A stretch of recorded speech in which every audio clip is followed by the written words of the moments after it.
د ولسمشر اشرف غني لومړی مرستیال امرالله صالح د پښتون قومي عدالت جرګې ملاتړ اعلان کړ. سلام، وخت مو پخیر. پام وکړئ د نن ورځې تازه خبر ته. د روان د سابز مشر او د ولسمشر غني مرستیال امرالله صالح د پښتون ژغورنې غورځنګ له لوري د اکتوبر پر 11 د پښتون قومي عدالت جرګې راغلو ملاتړ وکړ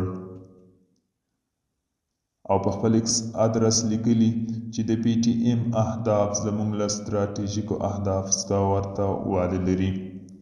د دوی بریالیتوب له پولو اخوا زموږ پر دښمن شرایط تنګوي. د دې غورځنګ پراختیا په نوي تعمیلات رامنځته کړي او جهالت او طالباني شر به راکم کړي او ورته د بریالیتوب دعا وکړئ. نوموړي زیاتوي له همدې وجې د پښتون قومي عدالت جرګې پر ګډونوالو بریدونه کیږي او پرې هجوم وروړل کیږي. دوستانو، دا او د نن ورځې چمتو کلی خبر تر بیا هم په الله سپارم. ښې چارې